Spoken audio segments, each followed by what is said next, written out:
Good morning, good afternoon, good evening class. कैसे हैं आप सब लोग? उम्मीद करूंगा सभी अच्छे होंगे। दोस्तों, आज के इस सेशन में हम लोग रीजनिंग का एक सेक्शनल मॉक लगाएंगे। ये मॉक ऐसे तैयार किया गया है जो कि आपका रियल एग्जाम लेवल होगा। जो एग्जाम पैटर्न है, जो एग्जाम लेवल है, वो इस मॉक में आपको देखने को मिलेगा। देर ना करते हुए सेशन को शुरू करते हैं। स्वागत आप सभी का ब्रेनी बैंकर्स के इस यूट्यूब चैनल पर। आज के इस सेशन में आपको वैरायटी ऑफ क्वेश्चंस देखने को मिलेंगे जो कि एग्जाम से रिलेटेड होंगे। अगर आपको ये लेवल इजी लगता है तो यही लेवल आपका एग्जाम का रहने वाला है। अगर आपको ये लेवल टफ लगता है तो यही लेवल आपका एग्जाम का रहने वाला है। एवरेज लगता है तो यही एग्जाम का आपका लेवल होगा।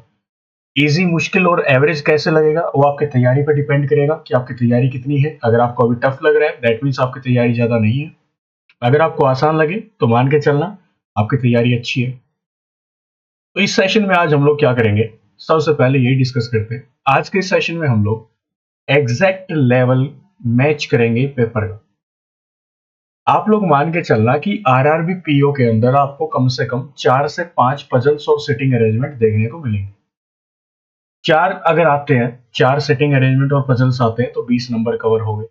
5 अगर आएंगे, 4 तो कंफर्म है कि 4 सेट तो सिटिंग अरेंजमेंट और पजल्स के आएंगे जो कि 20 नंबर कवर करेंगे।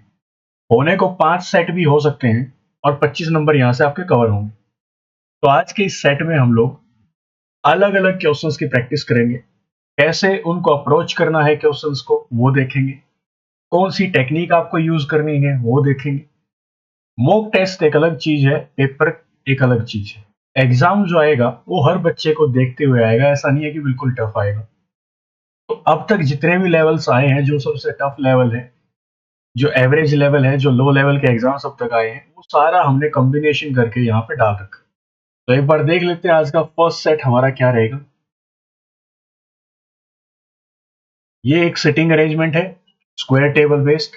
8 लोग हैं, इनसाइड और आउटसाइड फेसिंग है, बोथ साइड फेसिंग है, दैट मीन्स इनसाइड भी और आउटसाइड भी।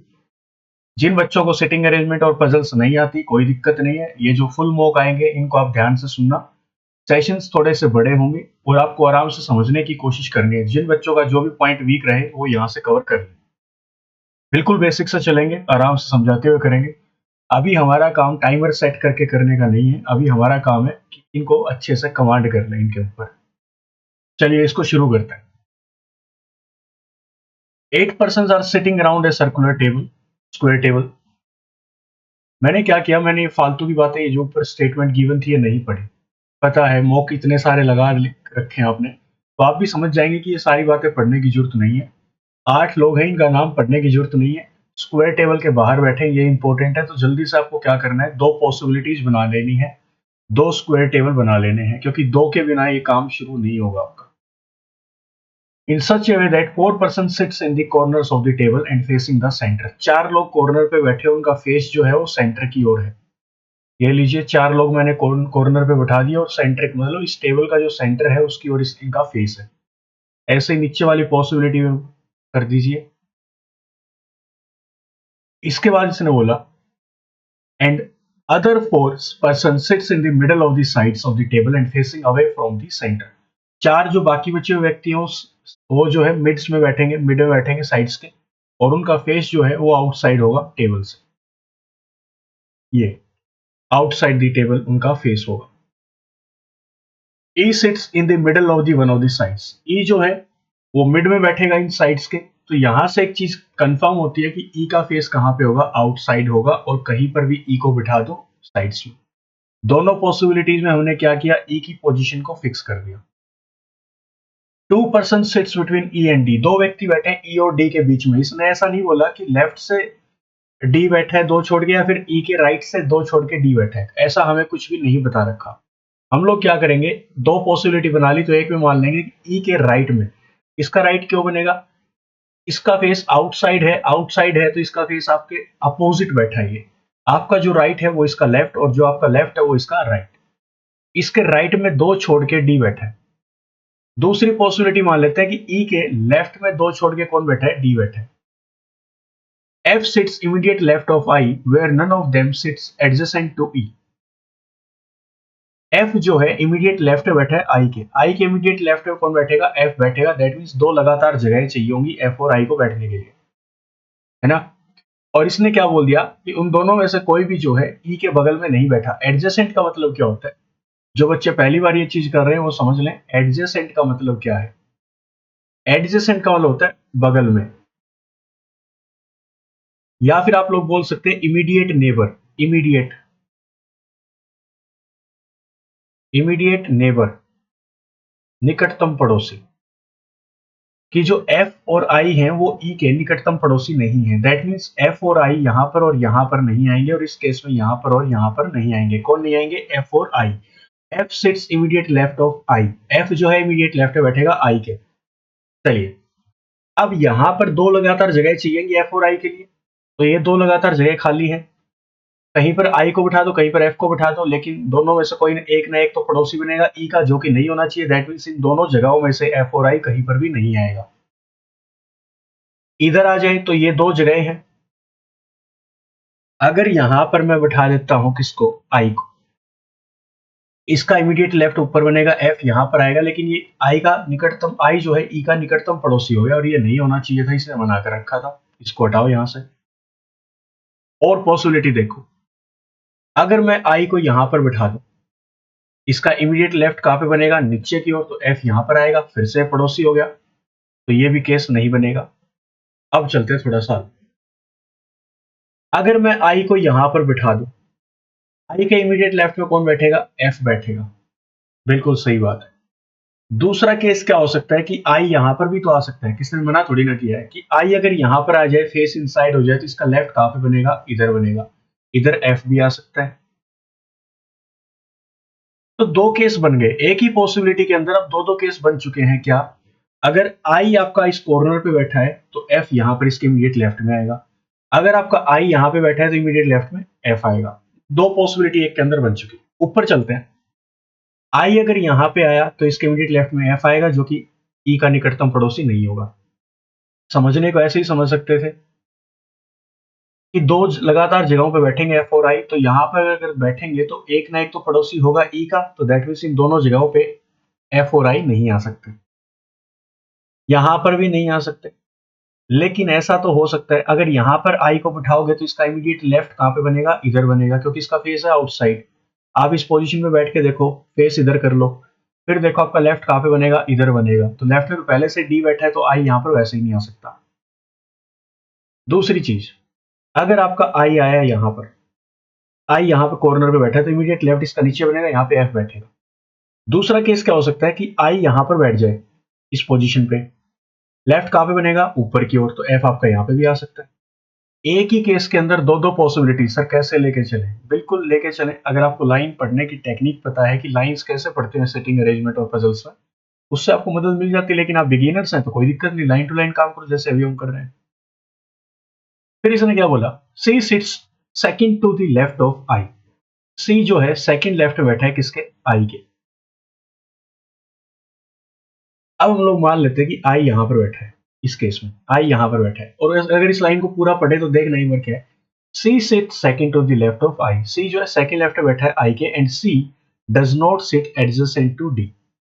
सी जो है सेकंड लेफ्ट में बैठेगा आई के, आई कहीं पर भी बैठेगा, उसके सेकंड लेफ्ट में सी बैठेगा, लेकिन जो सी है वो किसका पड़ोसी नहीं होगा? डी का। सी जो है डी का पड़ोसी नहीं होगा। अगर मान लो आई यहां पर बैठा दिया, इसका लेफ्ट कहां पे बनेगा? ऊपर की ओर, फर्स्ट सेकंड, यहां पर कौन आएगा? सी।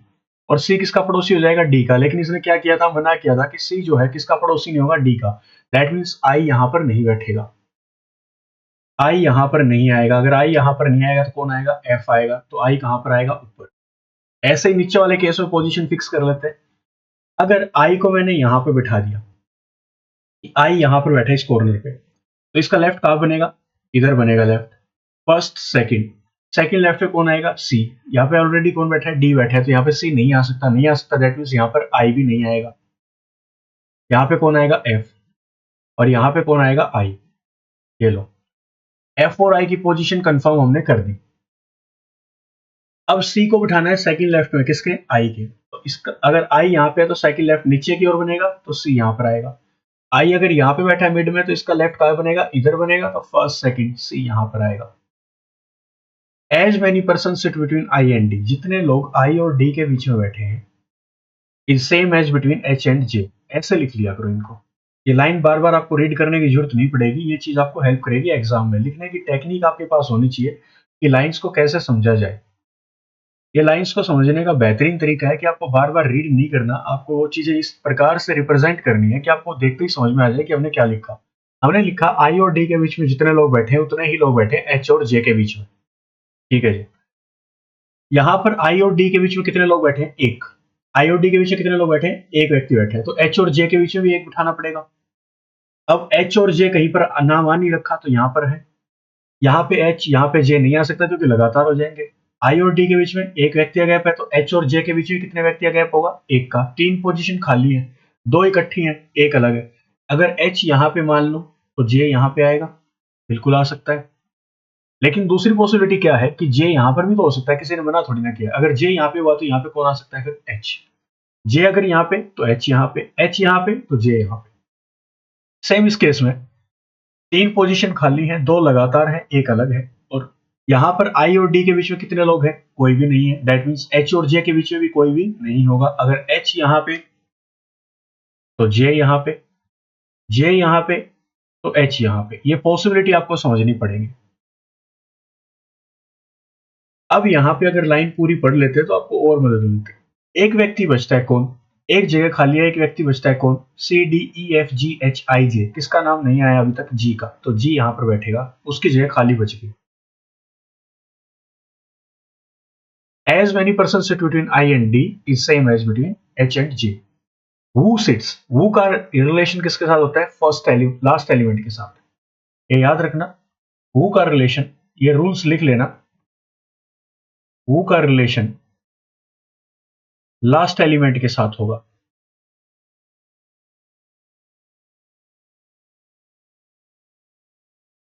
Who का रिलेशन लास्ट एलिमेंट के साथ होगा। लास्ट एलिमेंट क्या होता है?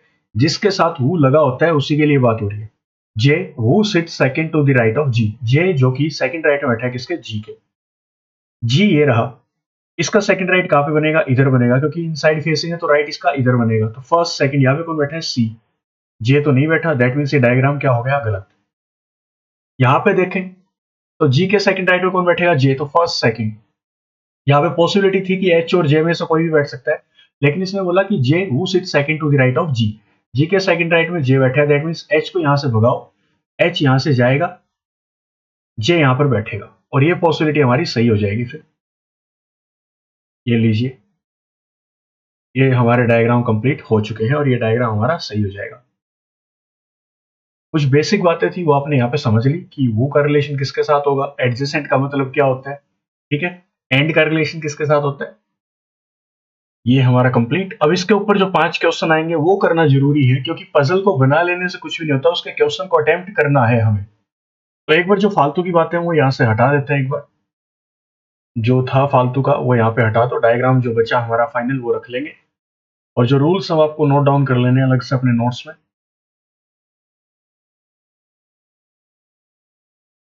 ये लीजिए, इसको हटा देते हैं।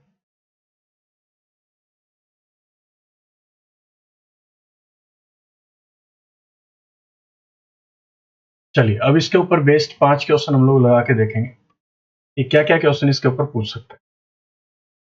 How many person are sitting between C and J? कितने लोग सी और जे के बीच में बैठे हैं? When counted from the right of J. अगर जे के राइट से आप लोग काउंट करेंगे तो कितने लोग सी और जे के बीच में बैठे हैं? बीच में, बिटवीन, बिटवीन मतलब बीच में। चलिए देखते हैं। जे के राइट से काउंट कीजिए। जे ये रहा, इसका राइट बनेगा ऐसे, तो और जे और सी के बीच में ऐसे, इस वे में यहां तक कितने लोग बैठे हैं? 1 2 3 4। इस सी और जे के बीच में 4 लोग बैठे हैं अगर आप लोग जे के राइट से काउंट करेंगे तो। यहां पे हमें कौन से ऑप्शन को टिक करना पड़ेगा? 4 के लिए डी ऑप्शन। कि डी ऑप्शन हमारा करेक्ट आंसर हो जाएगा कि सी और जे के बीच में 4 लोग बैठेंगे अगर जे के राइट से काउंट किया जाए। Second question, if all the persons are made to sit in alphabetical order in anti-clockwise direction। anti-clockwise direction का मतलब क्या है? घड़ी की विपरीत दिशा। घड़ी आपकी ये होती है, ये लगा लो यहाँ पे 12 1 2 3 4 ऐसे करके होता है।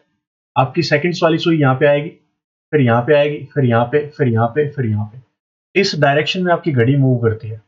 इसको बोलते हैं क्लॉकवाइज डायरेक्शन। हमें जाना है एंटी क्लॉकवाइज, मतलब अगर ये स्क्वायर टेबल था तो क्लॉकवाइज बोलता तो हम ऐसे अरेंज करना स्टार्ट करते। इसने बोला एंटी क्लॉकवाइज, तो एंटी क्लॉकवाइज में अभी हमें लोगों को कैसे बिठाना है, हमें बिठाना है इस ऑर्डर में, यहां से ऐसे इस ऑर्डर में बिठाना शुरू करना है। कहां से शुरू करना है वो देख लो एक बार। With respect to C, anti clockwise direction में बिठाना है सभी को अल्फाबेटिकल ऑर्डर में। सी से शुरू करना है। Then how many persons remain unchanged in their position excluding C, तो कितने लोग अपनी पोजीशन को चेंज नहीं करेंगे सी को छोड़ के। सी को काउंट नहीं करना क्योंकि सी से तो शुरू करना है हमें अरेंजमेंट को। सुनना कैसे, ये हमारी अरेंजमेंट थी, कैसे करना है वो समझो। हमें इनको अल्फाबेटिकल ऑर्डर में बिठाना है लेकिन एंटी क्लॉकवाइज डायरेक्शन में। कहां से शुरू करके, सी से। तो सी, यहां पर D, E, F, G, H, I, जे, ये हमने अल्फाबेटिकल ऑर्डर में बिठा दिया इनको। कौन सी डायरेक्शन में, एंटी क्लॉकवाइज डायरेक्शन में। अब हमें बताना है कितने लोगों ने अपनी पोजीशन को चेंज नहीं किया। सी को भूल जाओ, सी को छोड़ के। तो ई ने अपनी पोजीशन को चेंज नहीं किया, एक। आई ने अपनी पोजीशन को चेंज नहीं किया, दो। तो कितने व्यक्तियों ने अपनी पोजीशन को चेंज नहीं किया, तो आप लोग बोलेंगे दो लोगों ने। दो लोगों ने अपनी पोजीशन चेंज नहीं की। बी ऑप्शन आपका यहां से करेक्ट आंसर हो जाएगा। थर्ड क्वेश्चन,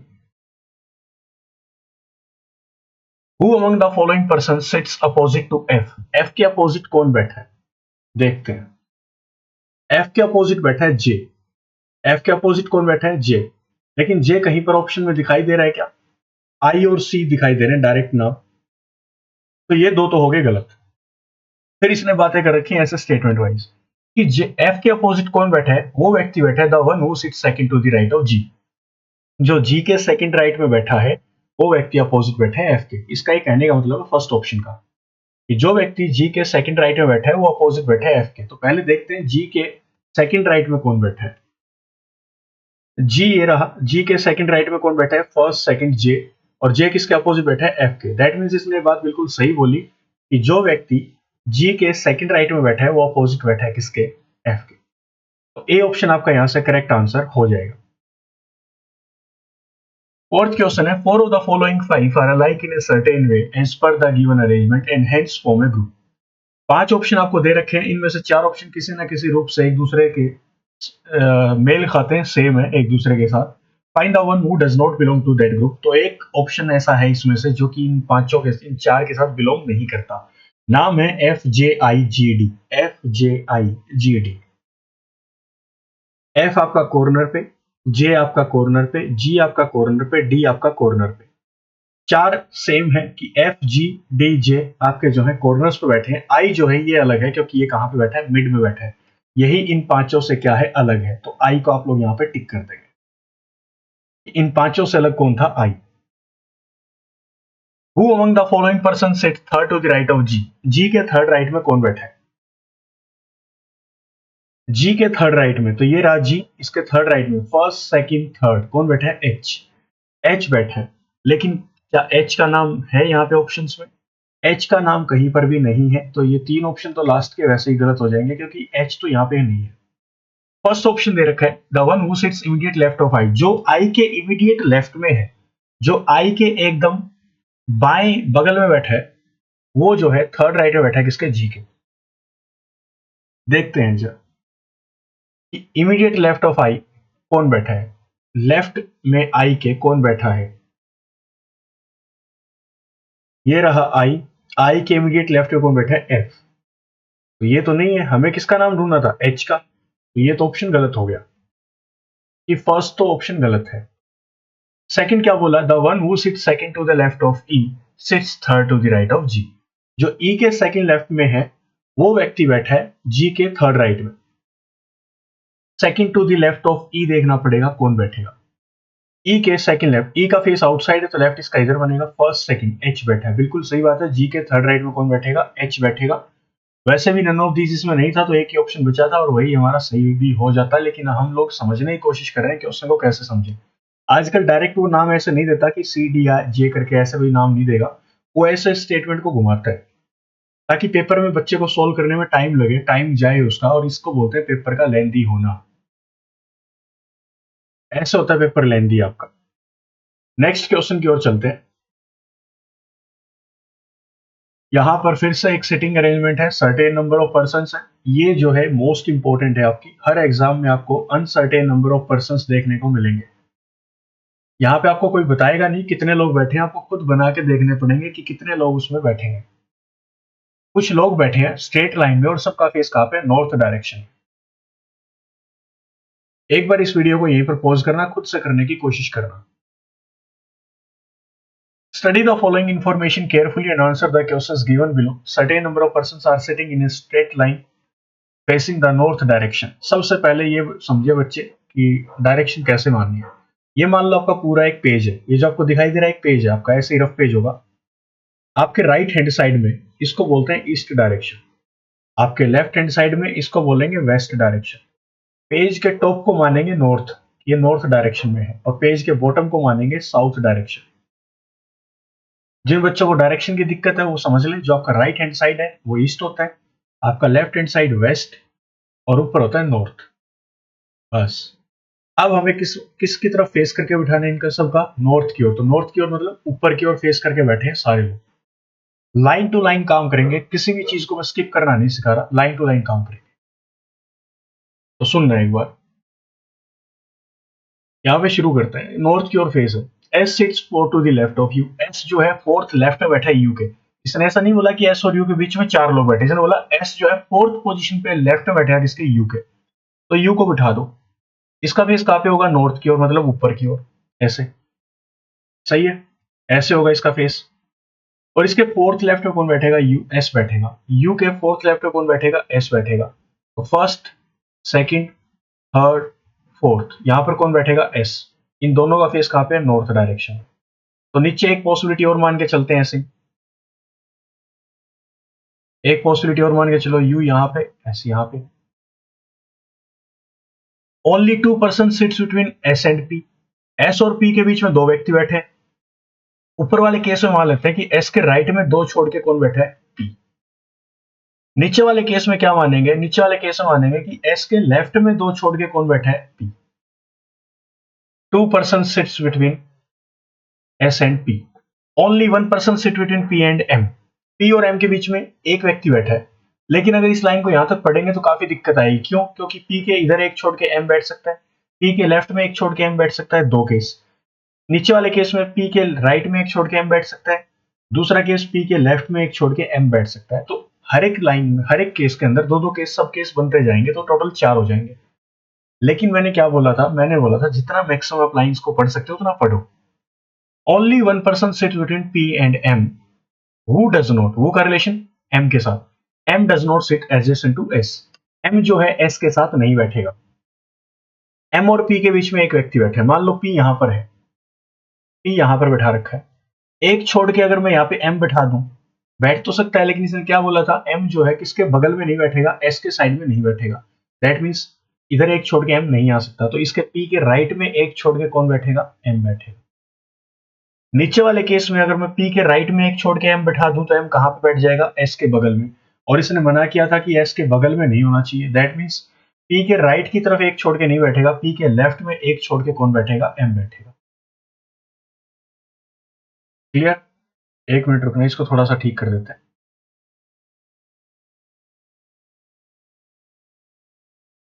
ये पी रहा, आगे लाइन पढ़ना। 5% sits to the left of M. M के लेफ्ट में कितने लोग बैठे हैं, पांच। ये कंफर्म है ये बात कि एम के लेफ्ट में पांच लोग बैठे हैं। तो ऊपर एम ये रहा, इसका लेफ्ट कहां पे बनेगा, इधर बनेगा। एक, दो, तीन, चार, पांच। इसका कहने का मतलब ये है कि अब एस के बगल में कोई नहीं बैठेगा, एस के लेफ्ट में कोई नहीं बैठेगा, राइट में कुछ भी आ सकता है। दैट मीन्स अब जितने लोग भी बैठेंगे वो एम के इधर बैठेंगे, एस के उधर अब कोई नहीं बैठेगा, क्योंकि एम के लेफ्ट में सिर्फ पांच लोग हैं। इधर यहाँ पे एम है और इसने ऊपर कंफर्म बोल रखा है कि एम के लेफ्ट में कितने लोग हैं, पांच। तो एक, दो, तीन, चार और ये पांच। Only three person sits between M and W. M और डब्ल्यू के बीच में तीन लोग बैठे हैं, तीन लोग बैठे हैं एम और डब्ल्यू के बीच में। Who sits adjacent to S? वो कौन? W. W sits adjacent to S. W जो है S के बगल में बैठेगा।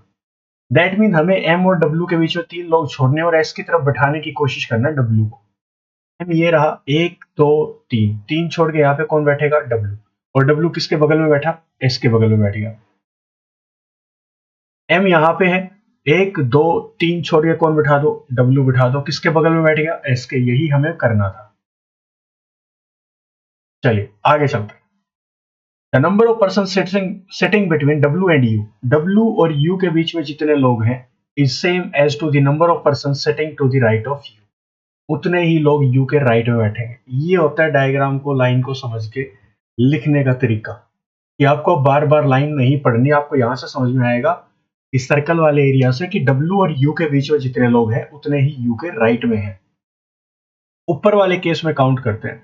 W और U के बीच में कितने लोग हैं? आप लोग बोलेंगे सर 2। तो U के राइट में, U का राइट किधर बनेगा? इधर। U के राइट में भी कितने लोग आएंगे? 2। एक तो ये रहा और एक और आएगा, बस। यहां पर नीचे वाले केस में W और U के बीच में कितने लोग हैं? 1 2 3 4। तो U के राइट में भी कितने आएंगे? 4। तो 1 2 3 4। नीचे वाला केस अलग है, ऊपर वाला अलग है। ठीक है। Only 3 person sits between U and T। U और T के बीच में केवल 3 लोग बैठे हैं। अब ऊपर वाले केस में कंफर्म हो चुका कि M के लेफ्ट में 5 लोग थे, बिठा दिए। U के राइट में 2 लोग थे, वो भी बिठा दिए, बस। ऊपर वाले इतने। U और T के बीच में 3 लोग बिठाओ। कैसे बिठाओगे? 1 2 3। यहां पर T नहीं आ सकता। आप लोग बोलेंगे सर U के राइट में बिठा दो, 1 2 3 छोड़ के। तो नहीं बिठा सकते, क्योंकि इसने बोला था W और U के बीच में जितने लोग हैं उतने ही U के राइट में है। तो दैट मीन्स ऊपर वाला केस हमारा यहां से क्या हो जाएगा? गलत। यहां से हमारा गलत हो चुका है। नीचे वाले केस में आ जाओ। U और T के बीच हमें 3 लोग बिठाने हैं। तो इधर देखें, लेफ्ट में 1 2 3। तो U के लेफ्ट में 3 छोड़ के मैं T को नहीं बिठा सकता, क्योंकि S पहले से बैठा है। तो U के राइट में 1 2 3 छोड़ के कौन बैठेगा? T बैठेगा। मतलब एंड पे बैठेगा T, बिल्कुल एंड पे आएगा। इसके बाद कोई व्यक्ति नहीं बैठेगा। R sits second to the left of T। R जो है सेकंड लेफ्ट में T के। ये रहा T, इसका लेफ्ट कहां पे बनेगा? इधर बनेगा। तो फर्स्ट सेकंड R यहां पर आएगा। Q sits exactly in middle of the R and X. X मतलब who sits at one of the ends. who का रिलेशन लास्ट एलिमेंट के लिए। 3 जगह पे ये बात यूज हुई है, मैंने आपको समझा दी। X जो है किसी एक एंड पे बैठेगा। तो यहाँ पर एक एंड तो ये है राइट एंड। राइट एंड पे तो T बैठा है, तो एक एंड खाली बचा है, कौन सा? Left and. यहाँ पर कौन बैठेगा? X। और Q जो है एग्जैक्टली मिडिल में बैठेगा, किसके? R और X के। ये रहा X, ये रहा R। बीच में लोग कितने? काउंट करो। 1 2 3 4 5 6 7 8 9 10 11 12 13 14 15। R और X के बीच में 15 लोग हैं। और 15 का मिड क्या बनता है? 7 एक तरफ छोड़ दो, 7 एक तरफ छोड़ दो। बीच वाली 8वीं पोजीशन मिड की बनती है, वहां पे कौन बैठा है? Q। तो 1 2 3 4 5 6 7।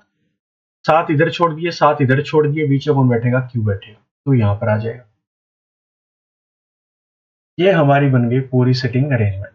कितने लोगों की बनी? 1 2 3 4 5 6 7 8 9 10 11 12 13 14 15 16 17 18 19। 19 लोगों की सिटिंग अरेंजमेंट अनसर्टेन हमारी बन चुकी है। अब इसके ऊपर 5 क्वेश्चन करना शुरू करते हैं। How many person are sitting in the row? तो वो हमने काउंट कर लिया था, वो कितने थे? 19 थे। ई ऑप्शन हमारा यहां से करेक्ट आंसर हो जाएगा। दूसरा, as many person sits between M and X as between. M और X के बीच में उतने ही लोग बैठे हैं जितने की। अब इस क्वेश्चन को करने की टेक्निक क्या है? आप लोग ऑप्शन ऑप्शन उठा के करेंगे। ऑप्शन उठा उठा के चेक करेंगे कि M और X के बीच में पहले कितने लोग हैं, वो काउंट करके आओ। पहले वो काउंट करते हैं कि M और X के बीच में लोग कितने बैठे हैं। M और X के बीच में 1 2 3 4 लोग बैठे हैं। अब हमें ये देखना है कि जो ऑप्शन हमें दिए गए हैं उनमें से 4 लोग किन किन ऑप्शन के बीच में बैठे हैं। चलिए, W एंड U। W और U के बीच में काउंट करो कितने लोग बैठे हैं। W U 1 2 3 4।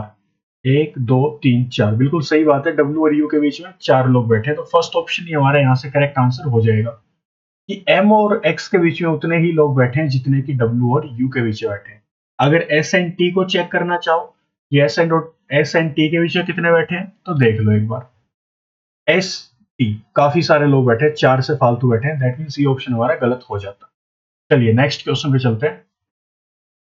If y sits second to the right of x, अगर y जो है, इफ कंडीशनल क्वेश्चन है ये, इसको ध्यान देना, कंडीशनल क्वेश्चन है ये, कंडीशन सिर्फ y को अगर बिठाओगे कहीं पे तो सिर्फ इस क्वेश्चन के लिए बिठाओगे, अदरवाइज y कहीं पर भी नहीं बैठेगा।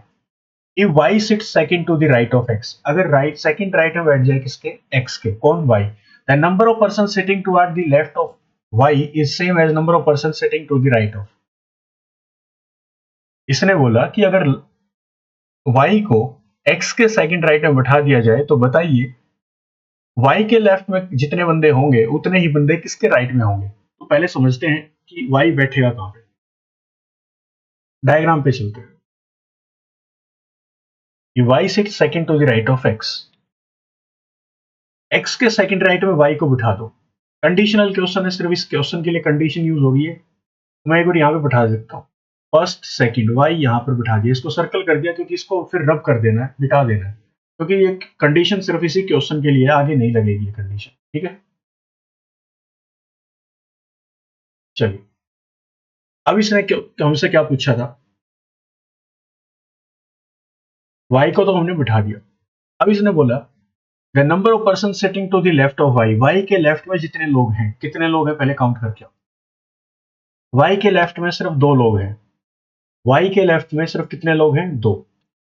इसने पूछा है कि उतने ही लोग किसके राइट में है, as same as the number of person sitting to the right of r के, y के लेफ्ट में कितने हैं, 2, r के राइट में कितने हैं, 2, तो यहां पे r के राइट में 2 है, यहां से आपका सी ऑप्शन करेक्ट आंसर हो जाएगा। क्लियर। नेक्स्ट 9th क्वेश्चन इससे related, dash is sits exactly in the middle of p and w, कौन व्यक्ति p और w के बिल्कुल बीच में बैठेगा, p और w के बिल्कुल बीच में, पहले देखते हैं p और w के बीच में कितने लोग हैं। ये रहा आपका p, ये रहा w, एग्जैक्टली बीच में कौन बैठा है, q, q बैठा है, सी ऑप्शन आपका यहां से करेक्ट आंसर हो गया। लास्ट क्वेश्चन इस सेट का सबसे इंपॉर्टेंट होता है, पजल और सिटिंग अरेंजमेंट बना के उसके क्वेश्चंस का आंसर कर। What is the position of p with respect to the one who sit third to the right of q, p की पोजीशन क्या है किसके संदर्भ में, उस व्यक्ति के संदर्भ में जो कि q के थर्ड राइट में बैठा है। पहले ये देखो q के थर्ड राइट में कौन बैठा है और फिर उस व्यक्ति से काउंट करो p की पोजीशन क्या है। q के थर्ड राइट में कौन बैठा है, first second third, no one, कोई भी नहीं बैठा, दैट मींस s के साइड वाली जगह की बात कर रहा है, q के थर्ड राइट में। अब ये यहां से देखना चाहते हैं कि p की पोजीशन क्या है, तो ये इधर अगर बैठेगा कोई व्यक्ति तो इसके लेफ्ट है फर्स्ट सेकंड थर्ड फोर्थ, तो q के थर्ड राइट में जो व्यक्ति है उससे p की पोजीशन क्या है, fourth to the left, fourth to the left. D option आपका करेक्ट आंसर हो जाएगा। ऐसे क्वेश्चन घुमा फिरा के आएंगे, डायरेक्ट ऑप्शन आपको देखने को नहीं मिलेगा। ये थे 2 सेट। अब आगे चलते हैं, ये लीजिए डेजिग्नेशन बेस्ड पजल, अलग अलग लोग हैं, 8 व्यक्ति हैं, RSTUVWX एंड Y, एक कंपनी में काम करते हैं, अलग अलग पोस्ट पे, director, president, vice president, CEO, CFO, COO, GM, manager, director. Where direct manager, where director is the senior most designation, director जो है वो सीनियर मोस्ट है and manager is the junior most designation.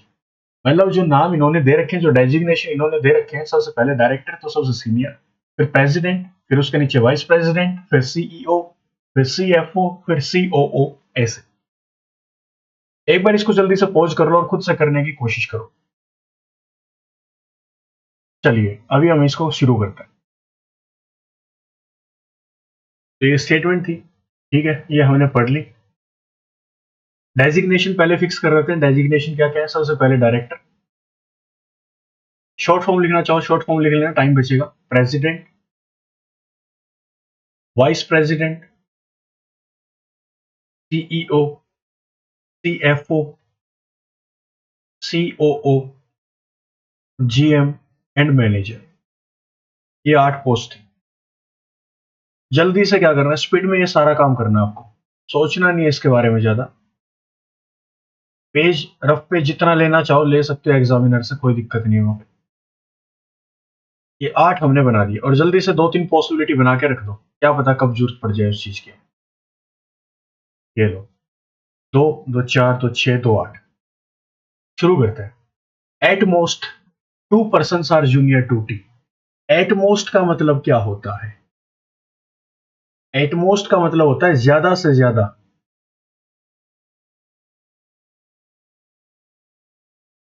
और इसने बोला eight most 2, that mean ज्यादा से ज्यादा 2 लोग जूनियर हो सकते हैं टी से, 2 से ज्यादा नहीं।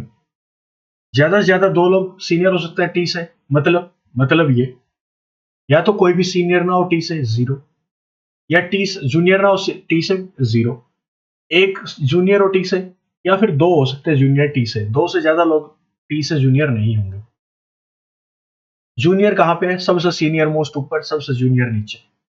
टी यहां पे कि टी का जूनियर कोई भी नहीं है। दूसरी पॉसिबिलिटी, टी का एक जूनियर है। तीसरी पॉसिबिलिटी, टी के 2 जूनियर है। 2 से ज्यादा जूनियर टी के नहीं बनेंगे। क्या ये बात समझ में आई? एट मोस्ट की, एट लीस्ट, एट मोस्ट सब कुछ देखने को मिलेगा आपको। जो कंफ्यूजिंग पॉइंट्स होंगे उसके ऊपर फुल फोकस करेंगे। Only 3 persons are designated between T and U. T और यू के बीच में 3 लोग डेजिग्नेटेड है। 1 2 3 छोड़ के यू तो ऊपर ही आएगा। नीचे तो 3 छोड़ के यू को बैठा नहीं सकते, 1 2 3 यू नीचे, 1 2 3 नहीं छोड़ सकते, 1 2 3 यू यहां पर आएगा। The number of person junior to U, जो नंबर ऑफ पर्सन है junior to U, that means U से जो नीचे है वो is the same as the number of person senior to X, उतने ही लोग एक्स से क्या है, सीनियर है। ये होता है लाइन को रिप्रेजेंट करने का तरीका। यहां पर इस केस में यू से जूनियर कितने हैं, 1 2 3 4, तो एक्स से सीनियर 1 2 3 4, एक्स यहां पर आएगा। यू से जूनियर यहां पे कितने हैं, 1 2 3 4 5, तो एक्स से सीनियर भी 5 रख लो, 1 2 3 4 5, एक्स यहां पे आएगा। यू से जूनियर कितने हैं, यू से सीनियर कितना है, 1, तो एक्स से जूनियर कितना रख दो, 1। अब बराबर होंगे, यू से जूनियर जितने हैं उतने ही एक्स से क्या है, सीनियर है। Clear? Only 1 person is designated between x and S.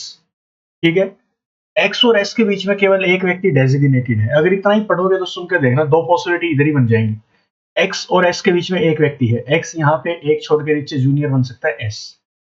दूसरी पॉसिबिलिटी, एक्स के ऊपर एक छोड़ के सीनियर बन सकता है एस। 2 पॉसिबिलिटी एक ही केस में, ऐसे करते करते करते करते 6 पॉसिबिलिटीज, 6 सब केस हो जाएंगे। हमें ये सब कुछ नहीं करना होता।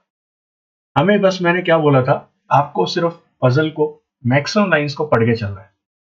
और कहीं देखो एक्स और एस का कोई जिक्र है क्या? इसने बोला एक्स और एस के बीच में एक व्यक्ति बैठेगा, ठीक है। S is not designated adjacent to U. S और यू एक साथ ऊपर नीचे वाली पोजीशंस पे नहीं होंगे, डेजिग्नेशन पे नहीं होंगे।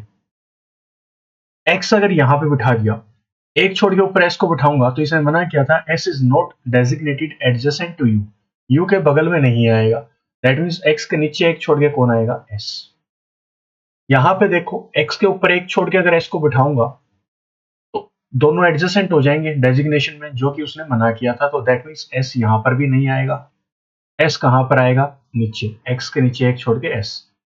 यहां पर देखा जाए तो नीचे तो एक छोड़ के एस आ ही नहीं सकता, तो ऊपर एक छोड़ के कौन आएगा, एस आएगा।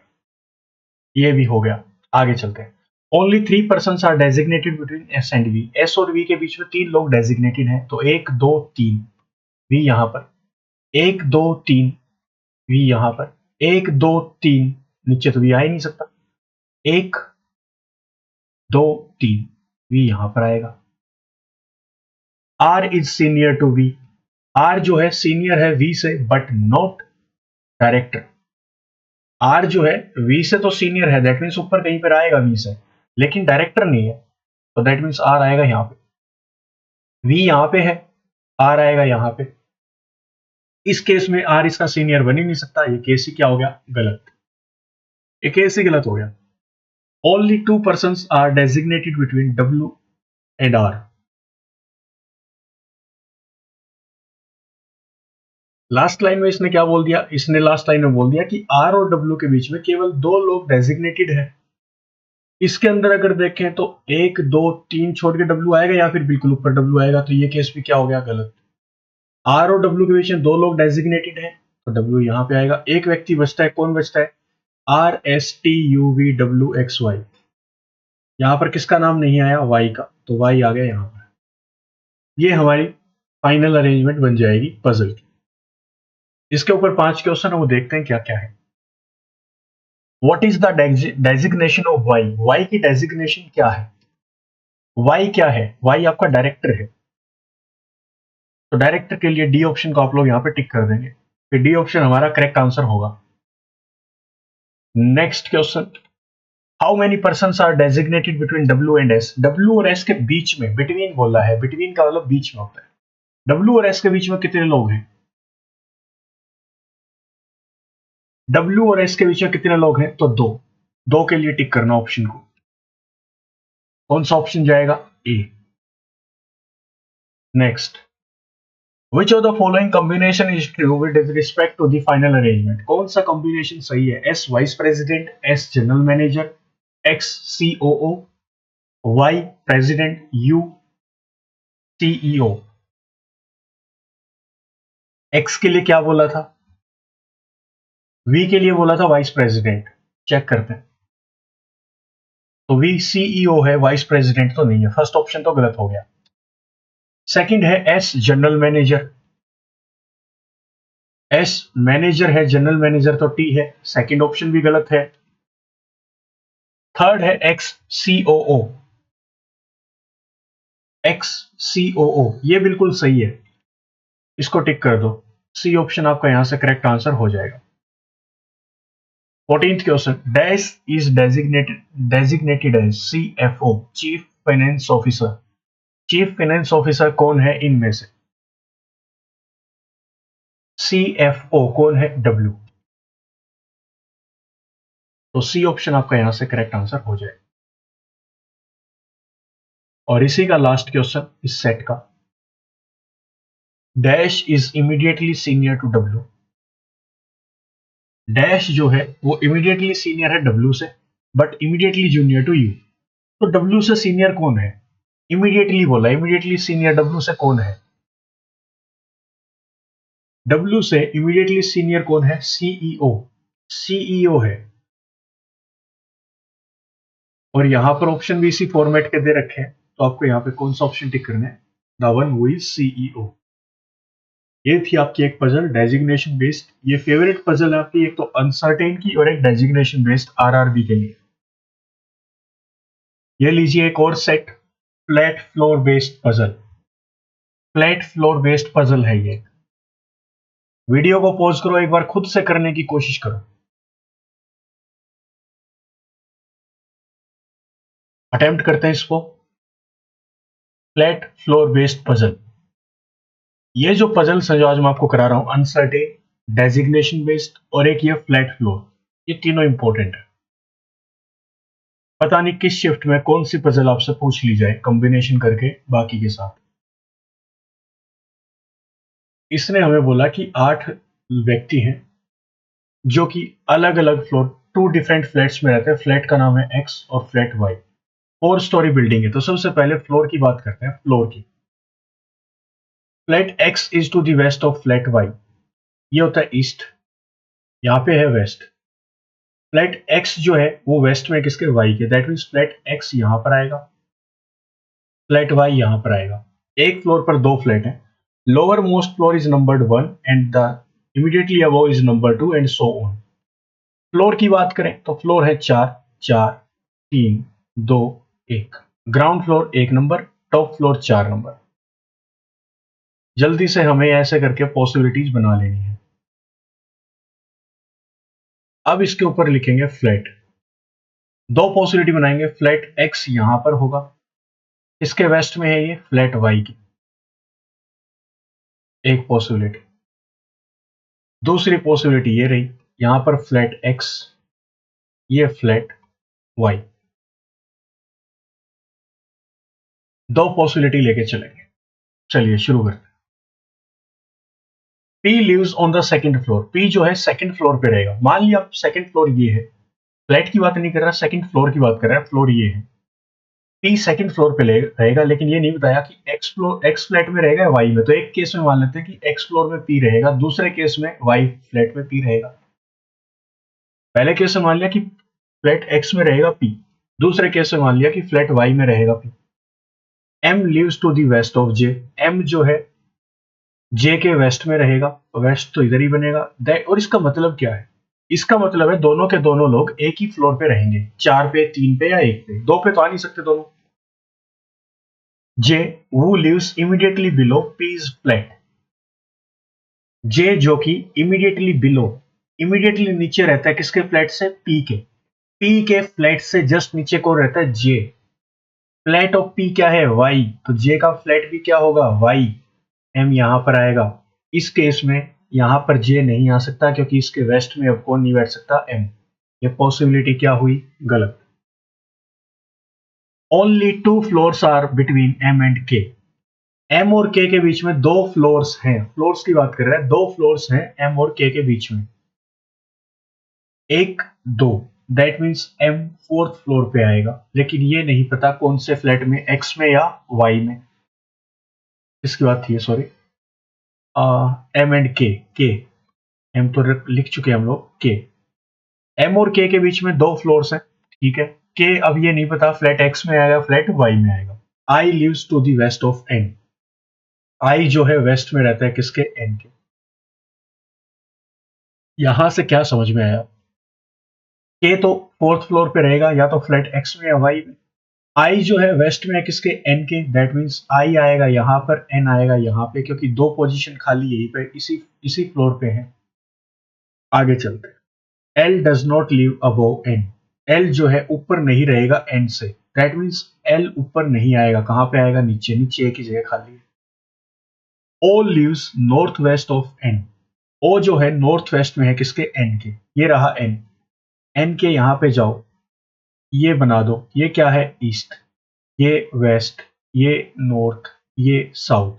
और नॉर्थ वेस्ट डायरेक्शन कौन सी है? नॉर्थ वेस्ट डायरेक्शन ये है। और नॉर्थ वेस्ट में कौन बैठा है? O. O lives north west of N, O यहां पे आएगा, तो फिर के कहां पे आएगा? यहां पे। ये बन गई जी पजल आपकी। कितनी मुश्किल थी? समझ के देखे तो बहुत आसान थी। इससे रिलेटेड इसके 5 क्वेश्चन चलिए ट्राई करते हैं।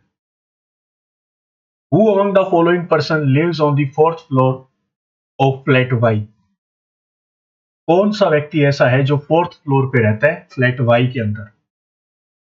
फोर्थ फ्लोर फ्लैट वाई कौन रहता है? K. B option will be our correct answer.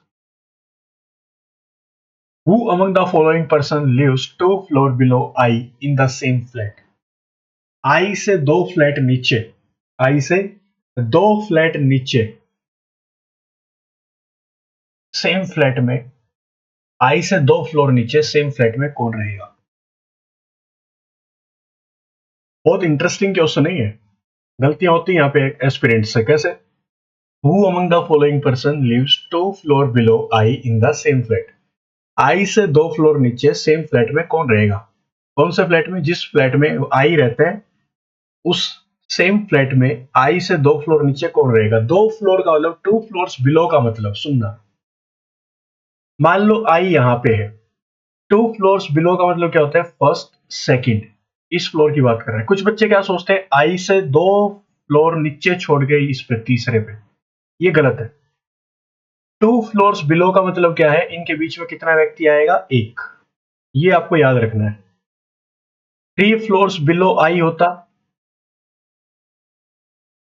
तो आई से थर्ड फ्लोर, बीच में कितने फ्लोर आते हैं? 2। 2 फ्लोर्स बिलो का मतलब क्या है? बीच में कितना फ्लैट आए फ्लोर आएगा? एक। चलिए देखते हैं इसका। आई ये रहा, आई से 2 फ्लोर नीचे, एक छोड़ के ये रहा 2। सेम फ्लैट में कौन आएगा? एम आएगा।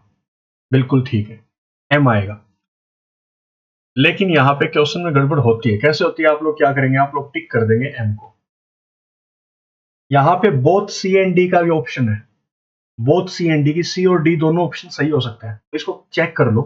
The one who lives south west of P, जो व्यक्ति पी के साउथ वेस्ट में रहता है वो आई से 2 फ्लोर नीचे सेम फ्लैट में रहेगा। एम के लिए बात हो रही है। तो पी के साउथ वेस्ट में देखते हैं कौन बैठेगा। ये राजी पी। साउथ वेस्ट कैसे चेक करें? ये जो आपने बना रखा है इसको ऐसे बना दो, प्लस का साइन। इधर है ईस्ट, इधर है वेस्ट, इधर नॉर्थ, इधर साउथ। पी के साउथ वेस्ट में कौन बैठा है? पी के साउथ वेस्ट में एम बैठा है। बिल्कुल सही बात है। एम आई से 2 फ्लोर नीचे सेम फ्लैट में रहेगा और ये भी इसी चीज को रिप्रेजेंट कर रहा है। दैट मीन्स हमारा लास्ट ऑप्शन बिल्कुल सही जा रहा है कि सी ऑप्शन भी सही है हमारा और डी ऑप्शन भी सही बोल रहा है। एम का ही जिक्र है यहाँ पे। ये हमारा यहाँ पे आंसर हो जाएगा कि दोनों ऑप्शन सही है, सी भी सही है और डी भी सही है। जल्दबाजी बाजी में बच्चे क्या करेंगे? एम को टिक मार देंगे, लेकिन बोथ को देखा करो कि बोथ ऑप्शन बोल रखा है तो चेक कर ले उसको भी एक बार। Next question, how many floors are there between L and K? L और के बीच में कितने फ्लोर्स है? चेक करना। ये रहा एल, एल और के। एल और के बीच में कितने फ्लोर्स हैं? एक। क्या एक ऑप्शन है क्या? वन। वन का कहीं पर भी ऑप्शन नहीं है। इसने बोला टू, टू तो गलत है। फिर इसने बोला as many floors below P, कि एल और के बीच में उतने ही फ्लोर्स हैं जितने कि पी से नीचे हैं। तो चेक करते हैं पी के नीचे कितने हैं। पी के नीचे कितना फ्लोर है? पे के नीचे एक ही फ्लोर है। तो ये बिल्कुल सही जा रहा है हमारा अभी तक। बोथ वाला चेक कर लो, बोथ वाला ना हो। बोथ वाला कोई भी ऑप्शन नहीं है यहाँ पे। दैट मीन्स ये हमारा करेक्ट आंसर हो जाएगा कि एल और के बीच में उतने ही फ्लोर्स हैं जितने की पी से नीचे है। Who among the following pair of the person lives on the same floor? In 5 option में से या 4 ऑप्शन में से कौन से ऐसे व्यक्ति हैं जो सेम फ्लोर पे रहते हैं? सेम फ्लोर के लिए तो बोथ बी एंड डी भी यहाँ पे दे रखा है, तो बी और डी चेक कर लो। के ओ पी एल, देखते हैं के ओ और पी एल साथ में रहते हैं क्या। के ओ साथ में है, पी एल साथ में है। बिल्कुल सही बात है। तो बोथ, बोथ के लिए जाएंगे हम लोग कि both B and D are correct. B option भी सही है, डी ऑप्शन भी सही है। तो दैट मीन्स हमें ई को टिक करना है। ये हमारा आंसर होगा। और लास्ट क्वेश्चन इस सेट का, on which of the following floor and flat does O live? O कौन से फ्लोर पे कौन से फ्लैट में रहेगा? पहले फ्लोर देखो ओ का, फिर फ्लैट देखो। ओ रहेगा fourth floor, flat X. Floor 4, flat x.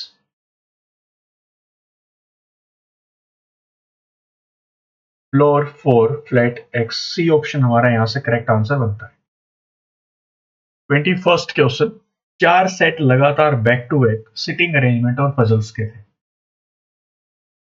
अब आ गया miscellaneous question, if it is possible to make a perfect square of 3 digits with second, sixth and ninth digits of the number, which of the following one is the unit digit of the perfect square? आपको क्या करना है? एक perfect square बनाने की कोशिश करनी है। कौन कौन से डिजिट से? सेकंड, सिक्स्थ और नाइन्थ से। अब यहाँ पे कहीं पर भी नहीं बोल रखा आपको कि सेकंड डिजिट उठाना है, सिक्स्थ उठाना है और नाइन्थ उठाना है, लेकिन इस नंबर के लेफ्ट से उठाना है, राइट से हमें नहीं बोल रखा। इस नंबर के लेफ्ट से सेकंड, सिक्स्थ और नाइन्थ उठाना है या फिर इस नंबर के राइट से सेकंड, सिक्स्थ और नाइन्थ उठाना है। इस केस में हमेशा याद रखना, अगर कुछ भी गिवन ना हो लेफ्ट से या राइट से, तो हमेशा लेफ्ट से उठाना होता है नंबर की स्टार्टिंग से। सेकंड डिजिट क्या है इसका? 8। Sixth digit, third, fourth, fifth, sixth, क्या बना? 2। नाइन्थ डिजिट क्या बनेगा? Seventh, eighth, ninth, no. अब आपको कोशिश करनी है क्या? इन 3 डिजिट से एक परफेक्ट स्क्वायर बनाने की। अब मुझे तो पता है कि 1 से लेकर 30 तक के स्क्वायर हमेशा सबको याद होने चाहिए। ये मैं आपको स्टार्टिंग से बोलता आया। क्यों बोलता आया? इसी चीज के लिए, रीजनिंग में, क्वांट में हेल्प करेगा। 8 to 9 परफेक्ट स्क्वायर बन सकता है 289। और ये किसका बनेगा? ये बनेगा 17 का स्क्वायर। 17 का स्क्वायर होता है 289। विच of the following one is the unit digit of the perfect square number? कि जिस नंबर का ये परफेक्ट स्क्वायर है उस नंबर का यूनिट डिजिट क्या होगा? तो किस नंबर का ये परफेक्ट स्क्वायर है? 17 का। 17 का यूनिट डिजिट क्या है? 7। ए ऑप्शन हमारा यहां से करेक्ट आंसर हो जाएगा। A option will be your correct answer. Clear? चलिए, how many pairs of letters are there in the word medicine, each of which has as many letters between them in the word as they have between them in the English alphabetical series, both forward and the backward direction. अगर आपने इन questions की practice ज्यादा कर रखी होती, अच्छे से कर रखी होती, समझ रखे होते, तो आपको सिर्फ इतना करना था कि मेडिसिन वर्ड को लिख लेना था डायरेक्ट, MEDICINE, और हमें पता है इस क्वेश्चन में क्या करना होता है। डायरेक्शन याद रखिए, both forward and backward. M के तरीका कैसे कहता था, एम के बाद क्या आना चाहिए, एन नहीं आया, ओ नहीं आया, P Q R S T कोई भी नहीं आया, ई के बाद क्या आएगा, एफ जी एच आई, बिल्कुल सही बात है, ये आई बिल्कुल करेक्ट पोजीशन पे है कि ई के बाद F G H I J के, डी के बाद ई एफ जी एच आई नहीं है, आई के बाद जे के एल एम, सी के बाद डी ई एफ, आई के बाद जे के, एन के बाद ओ नहीं आया। अब वापस बैकवर्ड डायरेक्शन, ई के बाद एफ जी एच आई, ये करेक्ट पोजीशन पे है आई, जे के एल नहीं बना, एन के बाद O P Q R S T, I के बाद जे के एल एम एन, सी के बाद डी ई एफ जी, आई के बाद जे के एल नहीं बना, डी के बाद ई, ये सही पेयर बना, एफ नहीं बना, ई के बाद एफ नहीं आएगा। कितने पेयर ऐसे हैं जो अपनी इंग्लिश अल्फाबेटिकल सीरीज के हिसाब से बिल्कुल सेट है, तो तीन, एक ऊपर दो नीचे, तो तीन। डी ऑप्शन हमारा यहां से करेक्ट आंसर हो जाएगा, कोई नंबरिंग नहीं करनी हमें। How many such digits are there in the number, तो ये एक नंबर है, पहले नंबर को नोट डाउन कर लो क्या क्या है, 5 7 9 3 1 2, which will remain at the same position, in numbers में से ऐसे कितने डिजिट्स हैं जो कि सेम पोजीशन पे रहेंगे when arranged in descending order from left to right. Descending order का मतलब होता है घटता क्रम, लेफ्ट से राइट की ओर अरेंज करने हैं। सबसे पहले 9 7 5 3 2 1, ये हमने लेफ्ट से राइट अरेंज कर दिए। अब इसने पूछा हाउ मेनी सच डिजिट्स, कितने डिजिट्स हैं जो कि अपनी पोजीशन चेंज नहीं करेंगे रीअरेंजमेंट के बाद भी, तो 7 ने भी अपनी पोजीशन चेंज नहीं की, ना 3 ने की, तो कितने डिजिट्स हैं ऐसे जिन्होंने अपनी पोजीशन चेंज नहीं की, तो आप लोग बोलेंगे 2, तो सी ऑप्शन हमारा यहां से करेक्ट आंसर हो जाएगा।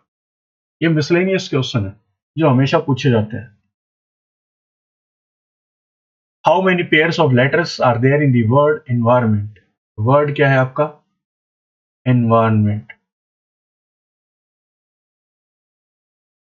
which has as many letters between them in the word as in English alphabetical series, both forward and the backward direction। जो क्वेश्चन अभी 22 किया था सेम वैसे ये कैसे, ई के बाद क्या आएगा, F G H I J K L M N, ई के बाद एन, बिल्कुल सही पोजीशन पे है, काउंट कर लो, ई के बाद F G H I J K L M N O, N के बाद क्या आएगा, O P Q R S T U P W, V के बाद क्या आएगा, डब्ल्यू एक्स वाई जेड, बस छोड़ दो इसको, आई के बाद जे के एल एम, आगे कंटिन्यू करो, एम के बाद क्या आएगा, एन ओ पी नहीं आया, आई आर के बाद S T U V W X, O के बाद P Q R S T, बिल्कुल सही बात है, टी भी सही है, एन के बाद O P Q R, M के बाद एन ओ पी, ई के बाद एफ जी, एन के बाद ओ नहीं आया। अब रिवर्स भी चलना है, टी के बाद U V W X Y Z छोड़ दो, एन के बाद O P Q R S T U V W नहीं बनी बात, ई के बाद F G H I J K L M नहीं आया, एम के बाद एन सही है, एम एन ओ भी बिल्कुल आ रखा है, एक और बन गया, P Q R S T, N के बाद ओ, फिर से एक और पेयर बनेगा ऐसे, N O P Q R S T, R के बाद S T U V, I के बाद जे के एल, वी के बाद डब्ल्यू एक्स नहीं बनेंगे, और पे कितने पेयर बने, एक दो तीन, 4, 5 और 6, 6 पेयर ऐसे बनेंगे। ये लो, इसको ध्यान से करना। कुछ बच्चे बोलेंगे m के बाद n एक पेयर, n के बाद o दो पेयर। अरे n से भी काउंट करो, n के बाद क्या आएगा o, ये भी एक काउंट होगा। ये था tricky sir. 25th question, if it is possible to make only one meaningful English word from the second, fourth, sixth and ninth letters of the word, कौन कौन से वर्ड उठाने, लेटर्स उठाने? सेकंड उठा लो, that means you, fourth, third, fourth T, sixth, fifth, sixth P, ninth, seventh, eighth, ninth E. Using each letter only once, कि ये चार आपको वर्ड्स उठाने थे, इससे एक मीनिंगफुल वर्ड बनाना है। Then what is the second letter from the right end of the newly formed word, तो कौन सा लेटर होगा, सेकंड लेटर होगा राइट एंड से उस वर्ड का। तो इन चार वर्ड से आप कोई मीनिंग, चार अल्फाबेट से कोई मीनिंगफुल वर्ड बना सकते हैं? UTPE मेरे हिसाब से कोई मीनिंगफुल वर्ड नहीं बनता। That means if more than one such word can be found, your answer is X. If no such word can be found, your answer is Y. कोई वर्ड नहीं बनेगा, तो इसके लिए मैं वाई को टिक कर दूंगा। Option A will be your correct answer. कोई मीनिंगफुल वर्ड नहीं बनता इन चार अल्फाबेट से। ये लीजिए 26 से 30 क्वेश्चन आपके सिलोब्स के हैं। Study the following statements and then decide which of the following conclusion logically follow from the given statement disregarding the commonly known facts. चलिए देखते हैं सिलोब्स का। अगर आपको सिलोब्स में अभी भी कोई दिक्कत है तो कमेंट सेक्शन में जाके मुझे जरूर बताना, ताकि हम लोग बेसिक से एक बार फिर से शुरू कर सकें सिलोब्स को। एक बार हमारा काम था जल्दी से सिलेबस को कवर करना, वो हमने लगभग कर लिया है। ठीक है, क्वांट में बचता है थोड़ा सा, वो भी कर लेंगे जल्दी जल्दी, लेकिन अब पूरे मॉक लेके आया करेंगे, ताकि जिन बच्चों की तैयारी हो रखी है वो फुल मॉक लगाना शुरू कर दें, प्रैक्टिस करना शुरू करें। ये आपका एग्जैक्ट एग्जाम लेवल है, बिल्कुल इसी पैटर्न पे आपके क्वेश्चंस आएंगे। अगर आप लोग बिगिनर्स हैं तो एक बार जाके देखना क्या फॉर्मेट, इसी फॉर्मेट पे क्वेश्चन आपसे पूछे गए हैं या नहीं पूछे गए, सेम लेवल होगा। Only a few approvals are ascent, only a few का केस है, only a few approvals are ascent, कि केवल कुछ अप्रूवल्स जो हैं वो एसेंट है। ओनली ए फ्यू का केस है, डार्क एरिया कर दो। ओनली ए फ्यू का डायग्राम कैसे बनेगा, कि केवल कुछ अपेरेंट होंगे जो कि एसेट होंगे। अब एरो अड़ जाएगा इसके, कि बाकी एसेट का एरिया इसके अपेरेंट का एरिया बाकी एसेट के अंदर बिल्कुल भी नहीं जाएगा, एसेंट के अंदर नहीं जाएगा। सम एसेंट्स आर फेवर, कुछ एसेंट जो है वो क्या है, फेवर है। ऑल फेवर्स आर गुड, और सारे फेवर्स जो है वो क्या है, गुड है। ये लो, फिर इसने बोला all ascent can be good, कि सारे जो एसेंट हैं आपके वो गुड हो सकते हैं, अच्छे हो सकते हैं। ट्राई करना इसको खुद से करने की एक बार। All ascent can be good, तो देखो सारे एसेंट जो है वो गुड हो सकते हैं, बिल्कुल, ना तो मना कर रखा ना ही बोल रखा। मना करने होता तो ऐसे बोलता एसेंट का और गुड का आपस में कोई भी रिलेशन नहीं है, ना तो ऐसा डायग्राम ने दे रखा, ना ही ऐसा दे रखा कि गुड के अंदर एसेंट को डाल दिया। तो हम लोग क्या बोलेंगे, हो भी सकता है और नहीं भी। क्या बोलेंगे, हो भी सकता है और नहीं भी। अगर आपको सिलोब्स में दिक्कत है तो एक बार जाके 3-4 क्लासेस सिलोब्स के हमने स्टार्टिंग में करवा रखे हैं, उनसे करके आओ, फिर आपको लैंग्वेज समझ में आएगी। तो first all can be, possibility बोला कि हो सकता है, हाँ हो तो सकता है। फिर इसने बोला all favours can never B approval, कि सारे फेवर्स कभी भी अप्रूवल नहीं हो सकते। कैन नेवर, नेवर नहीं हो सकते, कभी भी नहीं हो सकते। कुछ भी हो जाए कभी भी नहीं होंगे। तो भाई सारे फेवर्स आपके अप्रूवल हो सकते हैं, हो सकते हैं, बिल्कुल हो सकते हैं, क्योंकि मना नहीं कर रखा अप्रूवल और फेवर के बीच में। दैट मीन्स सी आपका क्या हो जाएगा, गलत। Option A will be your correct answer. A आपका यहां से क्या होगा, सही हो जाएगा। Clear. Next, only a few bombs are gun, केवल कुछ बॉम्ब जो है वो क्या है, गन है।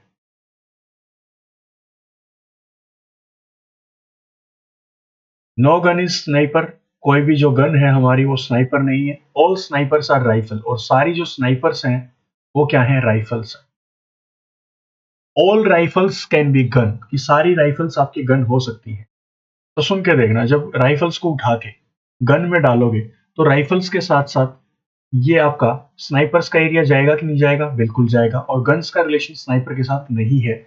इसका मतलब क्या है? इसका मतलब ये है कि सारे का सारा राइफल, मतलब इतना एरिया राइफल का कभी भी उठ के, जो स्नाइपर ने कवर कर रखा है, इतना एरिया कभी भी उठ के आपका गन्स के अंदर नहीं जाएगा। और इसने बोला सारी राइफल्स गन हो सकती है, कैन बी, पॉसिबिलिटी। कुछ लोग बोलते हैं पॉसिबिलिटी हमेशा सही होती है, ऐसा बिल्कुल भी नहीं है, ये गलत है कि सारी राइफल्स आपकी गन नहीं हो सकती। सम बॉम्ब्स आर नॉट स्नाइपर, सम और नोट। सम नोट का केस है, सम के साथ जो है वो कौन है? दुश्मन। और नोट के साथ जो है वो कौन है? आग। ये कंसेप्ट मैंने आपको सिखा रखा है दुश्मन और आग का।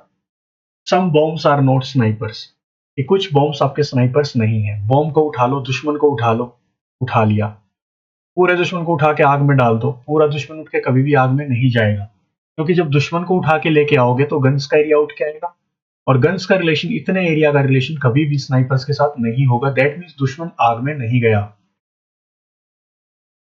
दुश्मन पूरा आग में नहीं गया। और जब दुश्मन आग में पूरा नहीं जाता तो बात क्या हो जाती है? सही।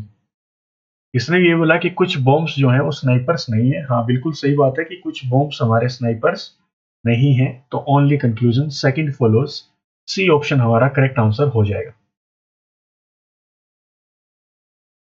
नेक्स्ट क्वेश्चन देखिएगा। सम पेजेस आर फोलियो, कुछ पेजेस जो हैं हमारे वो क्या है? फोलियो है। सम का केस है, ठीक है, इसको ठीक कर देते हैं। Some pages are folio, only a few folios are album. Only a few का केस है, डायग्राम अलग तरीके से बनेगा, सम वाला डायग्राम मत बना देना, गलती हो जाएगी। कि केवल कुछ फोलियोज जो है वो एल्बम है, सारे फोलियोज कभी भी एल्बम नहीं हो सकते, चाहे पॉसिबिलिटी क्यों ना हो। नो एल्बम इज फिक्शन, ये फोलियो था। कोई भी जो एल्बम है वो आपकी फिक्शन नहीं है। फिर है सम फोलियोज आर नॉट फिक्शन, कि कुछ फोलियोज जो है वो फिक्शन नहीं है। सम नोट का केस है दुश्मन और आग का कंसेप्ट लगा देना। सम नोट का करने का बेस्ट तरीका आपको मैंने बता दिया। दुश्मन को उठा लो, ये उठा लिया दुश्मन, पूरे दुश्मन को उठा के किस में डाल दो? आग में। दुश्मन उठ के पूरा आग में नहीं जा सकता। क्यों नहीं जा सकता? क्योंकि जब दुश्मन को उठा के लेके आओगे, फोलियो को उठा के लेके आओगे, तो यहां पर एल्बम का एरिया उठ के आएगा। और एल्बम का रिलेशन कभी भी फिक्शन के साथ नहीं होगा, साफ मना कर रखा है। दैट मीन्स दुश्मन पूरा आग में नहीं जाएगा, इतना एरिया दुश्मन का कभी भी आग में नहीं जाएगा। नहीं जाएगा तो बात क्या हो जाएगी? सही। सेकंड है all pages can be album, कि सारे पेज आपके एल्बम हो सकते हैं। हाँ, इस पेज को उठा लो ऐसे करके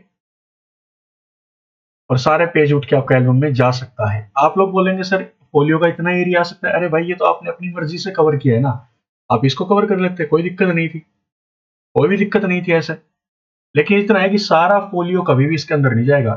इतना और भी जा सकता है फोलियो इसके अंदर, एल्बम के अंदर, लेकिन सारा नहीं जाएगा। क्यों ना लास्ट में इतना छूट जाओ बाहर, लेकिन सारा नहीं जाएगा फोलियो बाहर, फोलियो इसके अंदर, एल्बम के अंदर। क्लियर?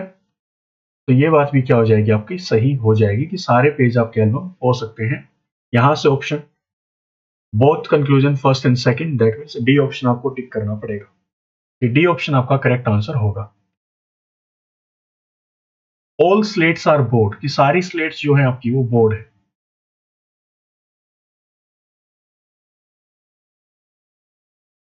सारी जो स्लेट है वो हमारी क्या है? बोर्ड।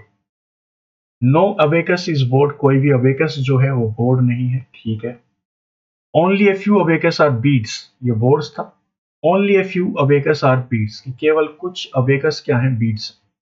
ओनली ए फ्यू का केस है, डायग्राम ऐसे बनेगा। ओनली ए फ्यू अबेकस, की केवल कुछ अबेकस क्या है? Beads.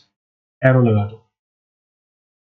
Some slates being abacus is a possibility, कि कुछ स्लेट्स के अबेकस होने की संभावना है जब इस परिवार के इस बड़े व्यक्ति का रिलेशन ही इस व्यक्ति के साथ नहीं है, तो इस परिवार के बच्चे की बोलचाल भी इस व्यक्ति के साथ नहीं होगी। चाहे पॉसिबिलिटी क्यों ना हो, जब इसका रिलेशन, जब बोर्ड का रिलेशन ही अवेकस के साथ नहीं है, तो बच्चे का स्लेट का रिलेशन कैसे अवेकस के साथ होगा? बिल्कुल गलत है। चाहे पॉसिबिलिटी क्यों ना दे रखा हो, बेशक गलत है। All beads can never be board, ये सारे बीट्स आपके कभी भी बोर्ड नहीं हो सकते। All beads can never be board. Beads को उठा लो, उठा लिया, बोर्ड में डाल दिया। जब बीड्स को उठा के बोर्ड में डालेंगे तो इतना एरिया कभी भी बीड्स का बोर्ड में नहीं जाएगा। क्यों नहीं जाएगा? क्योंकि जब इस बीड्स को उठा के लेके आओगे तो इतना एरिया अबेकस का आएगा, और अबेकस का और बोर्ड्स का आपस में कोई रिलेशन नहीं है। दैट मीन्स इतना एरिया कभी भी इतना एरिया बीड्स का अबेकस बोर्ड्स में नहीं जाएगा। और इसने भी क्या बोला कि सारे बीड्स कभी भी नेवर बोर्ड नहीं हो सकते। बिल्कुल सही बात है कि सारे बीट्स कभी भी बोर्ड्स नहीं हो सकते। सही है। Only conclusion second follow, C option आपका करेक्ट आंसर हो जाएगा। 30th question, only a few blades are knife, कि केवल कुछ ब्लेड्स जो है, only a few blades are knife, कि केवल कुछ ब्लेड क्या है? नाइफ। ओनली ए फ्यू के केसेस हैं, काफी इंटरेस्टिंग केसेस हैं। डायग्राम बनाना आपको आता होगा, नहीं आता तो सिलोक्स की वीडियोस देखना शुरू करो। सम नाइफ्स आर पिन, कि कुछ नाइफ्स आपकी क्या है? पिन है। ऑल पिन्स आर हुक, और सारे पिन आपके क्या है? हुक है।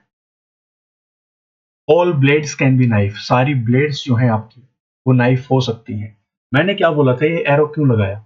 इसने साफ बोल रखा है कि केवल कुछ ब्लेड्स जो है वो नाइफ होंगी, जितनी होनी थी वो हो चुकी। अब ये एरो क्या लगेगा? एरो इस पे अट जाएगा, यहाँ पे अट जाएगा, कि बाकी एरिया में इसका अंदर कभी भी नहीं आने दूंगा। और इसने बोला कि सारी ब्लेड्स आपकी नाइफ हो सकती हैं, तो ये बात बिल्कुल गलत है, चाहे पॉसिबिलिटी ही क्यों ना दे रखी हो। ये सारी जो आपकी ब्लेड्स है वो कभी भी नाइफ नहीं हो सकती, चाहे पॉसिबिलिटी ही क्यों ना हो। सम हुक्स आर नॉट ब्लेड, सम और नॉट का केस है, दुश्मन और आग का केस है। ये दुश्मन है, ये आग है।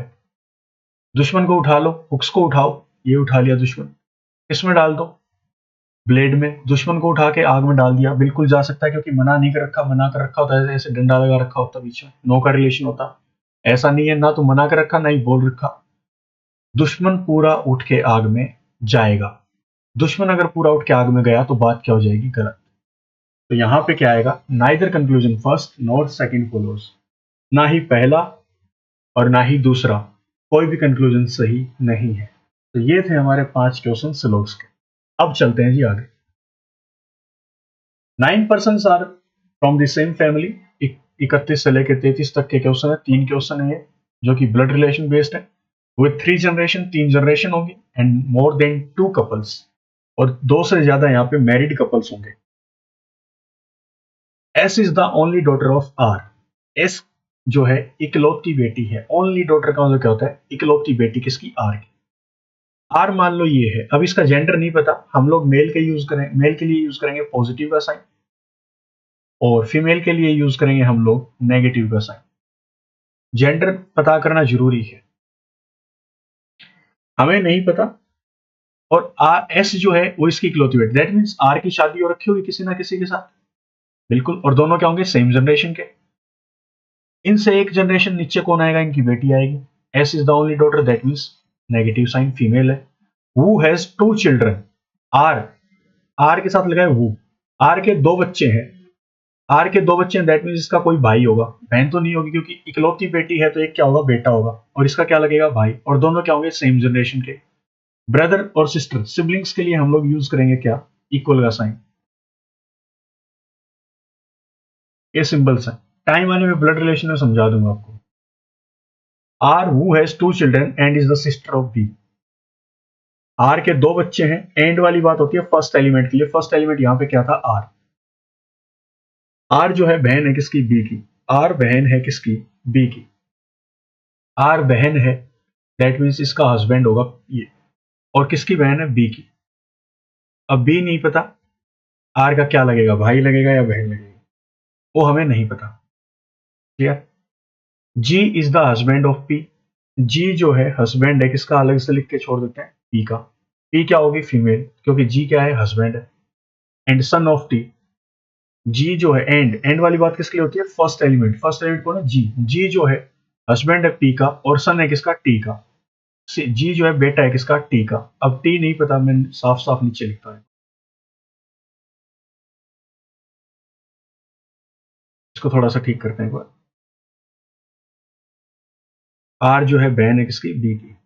अब बी नहीं पता मेल है या फीमेल। फिर इसने बोला G is the husband of P, G जो है वो हस्बैंड है किसका? पी का। दोनों सेम जनरेशन के होंगे।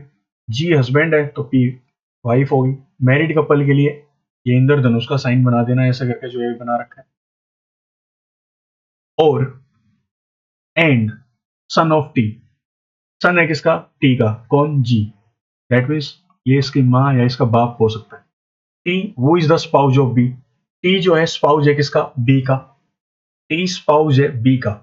स्पाउस का मतलब हस्बैंड या वाइफ, कपल के लिए वो यूज करते हैं स्पाउस को। T who is the spouse of B, that means T और बी की आपस में शादी हो रखी है, एक मैरिड कपल हो रहा है। क्या ये चीज समझ में आ रही है आपको? एक डायग्राम हमारे पास ये था, यहाँ पे बी का जिक्र है, यहाँ पर भी बी का जिक्र हो चुका है। क्या ये बातें समझ में आ रही हैं? इनको हमें कंबाइन करना है। इसको थोड़ा सा अरेंज करके देखते हैं, चलो अरेंज करते हैं इसको। लाइनें निकल के आ रही हैं, बातें बनती जा रही हैं। बी का शादी हो रखी टी के साथ, ये दोनों मैरिड कपल हैं, जेंडर का नहीं पता अभी तक हमें। इनके दो बच्चे हैं, जी, इनका बच्चा है, बेटा है कौन, G. G is the husband of P and son of T, G जो है हस्बैंड और बेटा है किसका, टी का। दैट मीन्स जी इनका बेटा है और जी की शादी हो रखी किसके साथ, पी के साथ। कितने मैरिड कपल बोल रहे थे इसने, मोर देन टू, तो तीन मैरिड कपल तो वैसे ही हो चुके हैं। N is the child of J, N जो है चाइल्ड है किसका, जे का। अब जे क्या है, या तो फादर या मदर। एन क्या है, बच्चा है, ये नहीं बोला बेटा है या बेटी। Whereas M is the daughter of P, M जो है डॉटर है किसकी, पी की। ये रहा पी, पी की डॉटर है कौन, एम। डॉटर है तो नेगेटिव का sign. B is a female, B क्या है, एक फीमेल है। बी अगर फीमेल है तो टी क्या होगा, मेल होगा। फिर यहाँ पे बात आ रखी है, कितने लोग थे टोटल, 9, तो 2 3 4 5 6 7 8 9, दो जगह खाली बची है। और जे क्या है, पॉजिटिव, पॉजिटिव है, दैट मीन्स जे आएगा यहाँ पे, मेल है, तो इसकी शादी हो रखी है आर के साथ। और एन इनका क्या है, बच्चा, एन क्या मिलेगा, मेल, क्यों, क्योंकि S is the only daughter, ये हमें दे रखे। और यहां से हमारा डायग्राम हो जाता है जी कंप्लीट। ये लीजिए, ये आपका डायग्राम यहां से कंप्लीट हो चुका। अब चलते हैं आगे, इसमें क्वेश्चन देखते हैं 31 से 33। Who among the following person is the son of R, R का बेटा कौन है, आर, आर के दो बच्चे हैं एस और एन, लेकिन सन की बात की तो सन कौन है, एन। अब एन का डायरेक्ट नाम कहीं पर नहीं है तो दो ऑप्शन तो वैसे ही काट दो। The one who is the brother of S, जो एस का भाई है वो आर का बेटा है। जो एस का भाई है वो किसका बेटा है, आर का। एस का भाई, बिल्कुल सही बात है, एस का भाई किसका बेटा है, आर का, ये सही जाएगा, B option correct answer.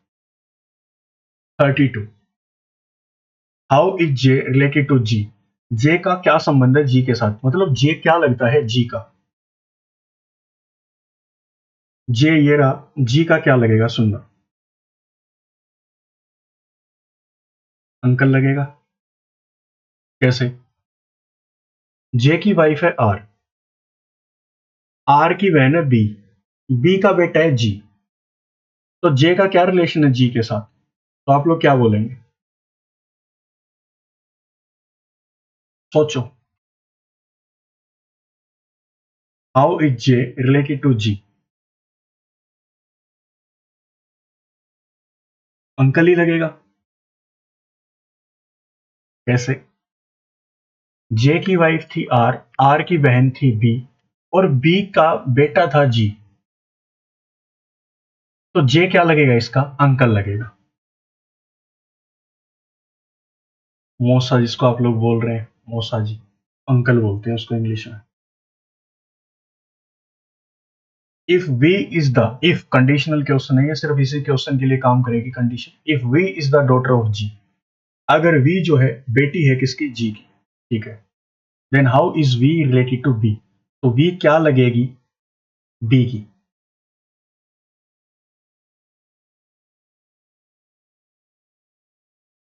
We is related to, V is the daughter of G, इनकी डॉटर है वी। कंडीशनल क्वेश्चन है तो इसके लिए कलर चेंज कर देता हूं, इसकी बहन हुई, V is the daughter of G, then how is V related to B? तो सुन के देखो एक बार। V के पिताजी हैं G और G की माताजी हैं B। V के पिताजी G और G की माताजी B। तो V क्या लगी B की? तो आप लोग बोलेंगे granddaughter. How is V related to G? How is V related to B? V का क्या संबंध है B के साथ? तो क्वेश्चन बना, आंसर बनेगा ग्रैंड डॉटर। अगर आता how is B related to B, तो आप लोग क्या बोलते? Grandmother. तो यहां पे क्या आएगा? How is V related to B? तो V is the granddaughter of B। Clear? चलिए, अल्फा न्यूमेरिक सीरीज है।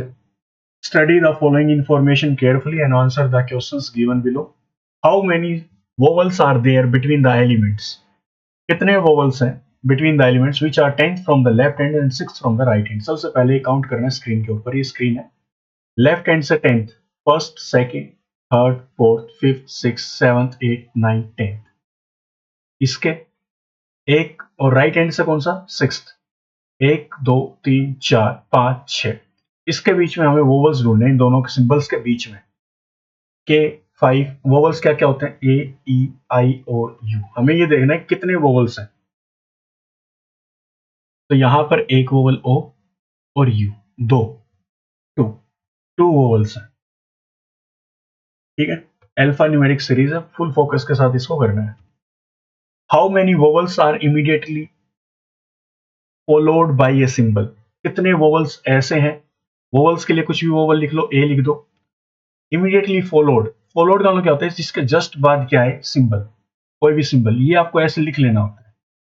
अब हमें क्या देखना है? वोवल सिंबल एक पेयर, वोवल सिंबल नहीं बना, वोवल सिंबल दो पेयर, वोवल सिंबल तीन पेयर, और कोई वोवल नहीं है तो कितने पेयर ऐसे बनेंगे? तो आप लोग बोलेंगे 3 पेयर्स ऐसे बन सकते हैं। Next 36, which of the following element is third to the right of 10th from the left? Which of the following element is third to the right of 10th to the left of 9th from the right hand? वाह जी वाह, 3 बार इसमें position का जिक्र किया। Right hand से 9th element के left में 10th element के राइट में तीसरा एलिमेंट क्या होगा? क्या सिखाया था आपको? लेफ्ट और राइट अगर दे रखे हो तो पोजीशंस को ऐड कर दो, लेफ्ट और लेफ्ट दे रखे हो तो पोजीशंस को सब्ट्रैक्ट कर दो, राइट और राइट दे रखे हो तो पोजीशन को सब्ट्रैक्ट कर दो। ये आपको सिखा रखा है। अभी हमें क्या बताना है? आराम से करेंगे question. Which of the following element is third to the right of? ये तो लास्ट की बात है, क्वेश्चन रिवर्स से शुरू करना होता है यहाँ पे, फ्रॉम से। ये तो लास्ट की बात, थर्ड टू द राइट निकालना है, बाद में देखें। 10th to the left of 9th element from the right hand. Right hand से 9वें एलिमेंट के लेफ्ट में 10th, इसको ऐड करो। राइट से कौन सा है प्लस लेफ्ट से कौन सा है? पहले ये देखो, राइट से कौन सा है? 9th, लेफ्ट से कौन सा है? 10th, फ्रॉम कौन सा and? Right hand. Right hand से 19वां एलिमेंट चेक करो, राइट हैंड से 19वां। 1 2 3 4 5 6 7 8 9 10 11 12 13 14 15 16 17 18 19।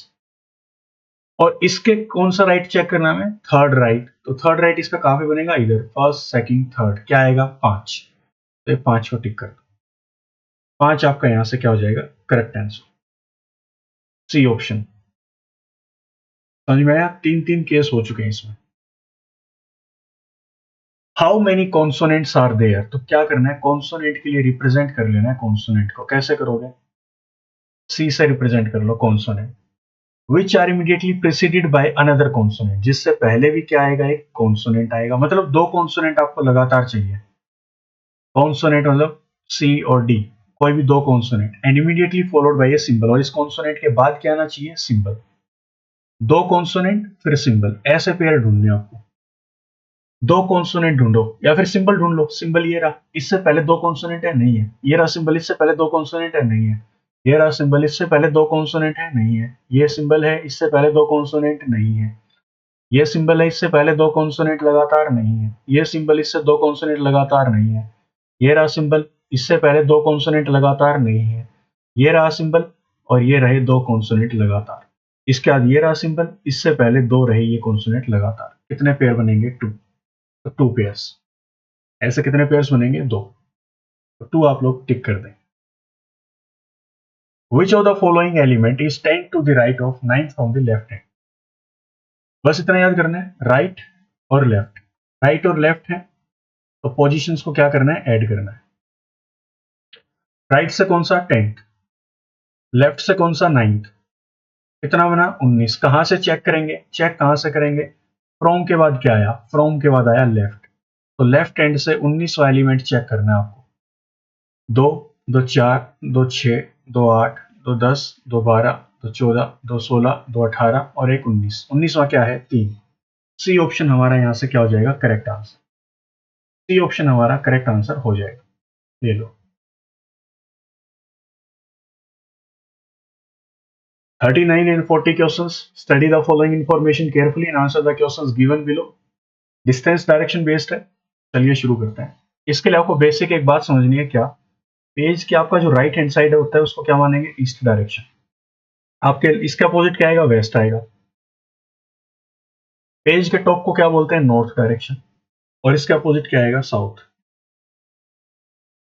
ऐसे आपको इमेजिन करना होता है, लिखना नहीं हो। इसको हटा देता हूं मैं एक बार। इसके ऊपर दो क्वेश्चन दे रखे हैं।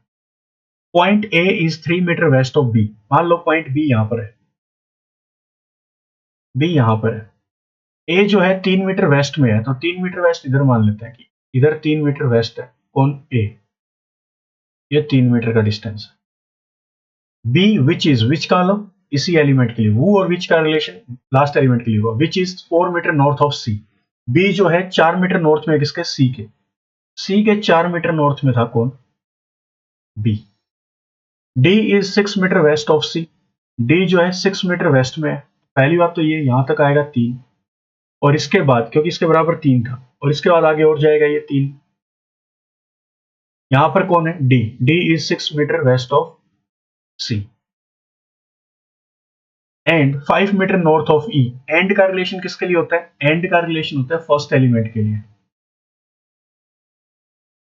एंड का रिलेशन किसके साथ होगा? First element. फर्स्ट एलिमेंट क्या था? डी। डी जो है 5 मीटर नॉर्थ में किसके? ई के। ई के नॉर्थ में है, दैट मीन्स ई आएगा नीचे, और ये दूरी इनके बीच की कितनी है? 5 metre. G is 9 metre north of F. F का कोई जिक्र अभी तक नहीं आया ना, जी का आया, तो कैसे बना दें? F which is 10 metre east of E. F जो है 10 मीटर ईस्ट में है किसके? ई के। 10 मीटर ईस्ट। तो सुनना एक बार, ये था। यहां तक बनेगा कितना मीटर? 6 मीटर। 3 ये, 3 ये। और एफ जो है 10 मीटर ईस्ट में किसके? ई के। ई पॉइंट से ईस्ट में है, तो ई का ईस्ट बनेगा इधर, तो 6 मीटर ये हुआ, और 4 मीटर और ले जाओ इसको आगे यहां तक। यहां पे कौन आएगा? एफ आएगा। G is 9 metre north of point F. G जो है 9 मीटर नॉर्थ में है। 9 मीटर कैसे? 5 मीटर तो यहां तक का हुआ, क्योंकि ये भी कितना है? 5, और ये भी कितना बनेगा? 5, और 4 मीटर ऊपर जाओगे ऐसे, ये 4 मीटर। यहां पे कौन आएगा? जी पॉइंट आएगा। ये हमारा बन चुका, ये हमारी फाइनल अरेंजमेंट बन चुकी है। अब इसके ऊपर दो क्वेश्चन हमें करने हैं, 39 और 40। तो देखते हैं क्वेश्चंस क्या क्या है। Point B is in which direction with respect to G. B किस दिशा में है? विद रिस्पेक्ट कहां से? जी से। विद रिस्पेक्ट के बाद देखो क्या आया? विद रिस्पेक्ट के बाद आया जी। जी के ऊपर बैठ के आपको चेक करना होता है कि बी कहां पर है। जी ये रहा, और किसकी तरफ देखना है? जी के पास बैठ के बी की तरफ। जी के ऊपर बैठ के देखो बी की तरफ, तो कौन सी दिशा में है बी?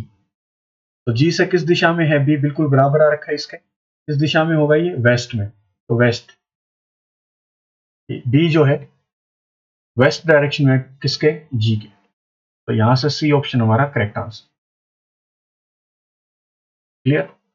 लास्ट क्वेश्चन इस सेट का। What is the total distance between point A and D. A और डी के बीच में टोटल डिस्टेंस कितना है? ए और डी, ये टोटल डिस्टेंस, शॉर्टेस्ट पाथ आपको देखना होता है इसके अंदर। ए और डी के बीच की दूरी हमें निकालनी है। ये देखो, क्या ये राइट एंगल ट्रायंगल बनेगा? आप लोग बोल सकते हैं बिल्कुल बनेगा। राइट एंगल ट्रायंगल की प्रॉपर्टी होती है पाइथागोरस थ्योरम। पाइथागोरस थ्योरम क्या बोलती है? वो बोलते हैं हाइपोटेन्यूज का square is equal to perpendicular का स्क्वायर प्लस बेस का स्क्वायर। परपेंडिकुलर क्या है? ये रहा, कितने मीटर का है ये? 4 का, तो ये भी कितने का होगा? 4 का। बेस कितने का है? 3 का। ये हाइपोटेन्यूज निकालना है हमें। हाइपोटेन्यूज का स्क्वायर इज इक्वल टू कितना आएगा? परपेंडिकुलर, दैट मीन्स 4 का स्क्वायर प्लस 3 का स्क्वायर, बेस का square. Hypotenuse is equal to under root of 16 plus 9। Hypotenuse का वैल्यू कितना आएगा? √25। तो यहां से हाइपोटेन्यूज की वैल्यू क्या आएगी? 5। तो ये ए और डी के बीच की जो दूरी थी कितने मीटर की थी? 5 की। 5 मीटर की दूरी है, शॉर्टेस्ट पाथ निकालना होता है आपको। यहां से आपका ए ऑप्शन करेक्ट आंसर हो जाएगा, बाय पाइथागोरस थ्योरम।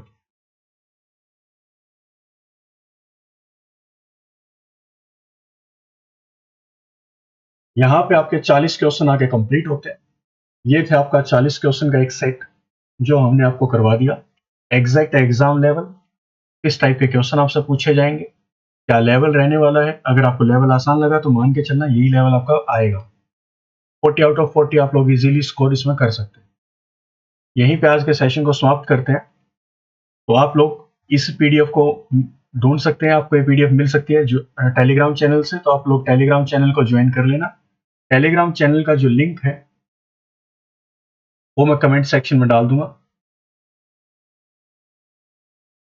वहां से आप जाके टेलीग्राम चैनल को डाउनलोड ज्वाइन कर सकते हैं और वहां से पीडीएफ को डाउनलोड कर सकते हैं। अगर आपको वीडियो पसंद आई हो तो वीडियो को प्लीज लाइक करें और शेयर करें अपने दोस्तों के साथ।